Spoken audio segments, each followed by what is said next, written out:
So they come here because they don't like the imposition of American imperialism in the country that they're in? Yes, in many countries. So they come here. In many countries, we don't think that anyone should have a constitutional right to double-digit returns on their investment. That's why we've implemented... No one should have a right to a double-digit return on their investment. No one has a right. That's not... No, what are you talking about? These commies keep making fools of themselves at every turn. Just watch as this guy spews the most ridiculous nonsense you could think of. Your family came here from Peru, really in the middle of the heat of the Shining Path.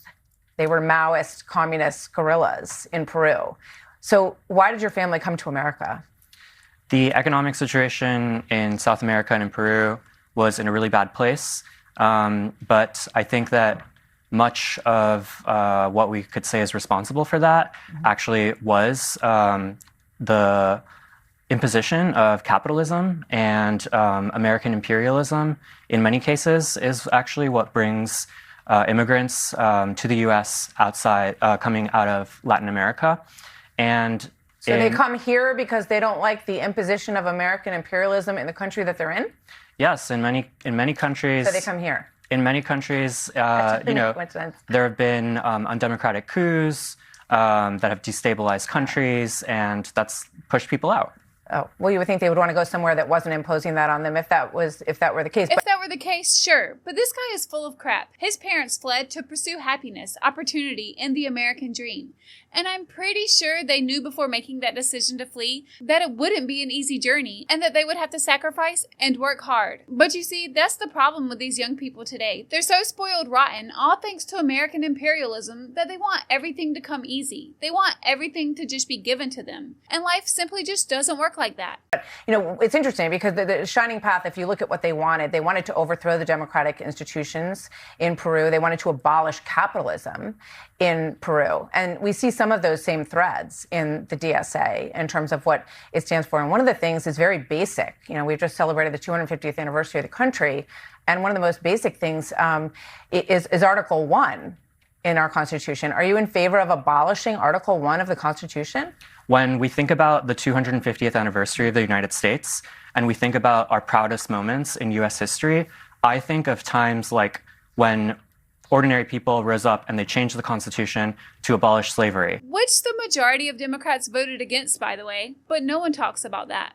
To give women the right to vote. Everyone's proud of that. And that's a nationwide pride in the country. But back in those moments, those were considered radical movements because those people dared to say we need transformative change in the United States. Right. And I well, think we that struggle to become a more perfect union. But I just want to ask you again, do you want to abolish the United States Senate? Because you said you approve of Article 1, but then you said you didn't think the Senate works. We think that the Senate should be reformed, that we should have a more democratic government system. But that's a long-term change that we're seeking. We do have a long-term horizon where we do want to democratize our government. But in the short term, we're focused on affordability. We're focused on a working-class economic agenda. The question is, how does the government become more democratized if the government takes over more of the power? So, for example, here in New York, if you have government-owned grocery stores, right? And that was what Mamdani promised. I know you were supportive of his election, and I interviewed him here. So they're up like breaking ground on one grocery store so far. It's going to cost $30 million to build a grocery store. In what world does it make sense to build a $30 million grocery store and put competitive pressure on the bodegas that are in the neighborhood? I think that what we saw in the mayoral campaign is the mayor was able to build a movement that inspired people to believe that we could have a government that works for ordinary people, that is actually responsive to the working class. The inspiration's great, but if you're the bodega owner, how would you feel? If the government opened a big grocery store right next to your bodega, how would you feel? If one publicly owned grocery store that brings prices down in the neighborhood is enough to put someone out of business, then maybe they shouldn't have been in that business in the first place. Interesting. Can someone say awkward? What is this guy even talking about? So if the government can run you out of business, then you shouldn't be in business in the first place? What? I wonder sometimes if these idiots ever really try to make sense of what it is they're actually saying. Let's take a look at the homeless encampment that has just sprung up along West 45th Street. And this is after Mayor Mamdani is in office. He doesn't want to remove any homeless people from the streets. And it's causing a lot of problems for the small business owners that try to have a company, a business along that route. What do you think of this when you look at this squalor in New York City? I think it's a huge crisis, and it's been around since capitalists have been mayors like for that, decades. Yes, it not has. like that. I've been here for a very long time, and these things come and go. Mayor Adams actually removed the homeless encampments from the streets because they're not safe for the people who live there, and they're not safe for the people who live around them. The problem we're facing in our housing system is that we talk about tenants and we say they have to pull themselves up by their bootstraps. They have to be responsible financially. But when we look at the landlords, we don't use those same standards. Landlords in New York have been making a 12% return on their investment on average. How much should they make? What's fair for the landlord to make if you don't like 12? They're complaining that 12 is not enough. And we don't think that anyone should have a constitutional right to double-digit returns on their investment. That's why we've implemented... No one should have a right to a double-digit return on their investment. No one has a right. That's not... No, what are you talking about? One's in that. That's not in the Constitution. But what we see is that when we implement a rent freeze, we have landlords who are crying that the government is going to put them out of business. They're trying to run a business, and they're trying to do it effectively. Are all landlords perfect? Are some landlords lousy? Of course they are. But I just think that the idea that no one should make a double-digit profit is the antithesis of the desire to, you can be anything you want to be in New York. Well, you heard it here first. According to the DSA, no one has the constitutional right to double-digit returns on investment. Well, that just makes all the sense in the world. Please. I think Bongino says it best. I was listening to your monologue there and the clips of that pure idiocy we saw from all of these candidates out there, these socialists. And I can't help but this thought just keeps running through my head all the time. Folks, stupid's a choice, okay? To the socialists out there, listen, I'll just beam in like missile lock on my eyes. You don't have to be dumb. Capitalism to me, it's an ideology of capital. And to me, that ideology is not sustainable and cannot be redeemed. That's a choice. You can look up this whole socialism experiment. It's only been run in a bio lab in Biology 101 1,000 times from every incoming bio class. And the experiment always ends in the bio lab exploding. You guys can check this stuff out.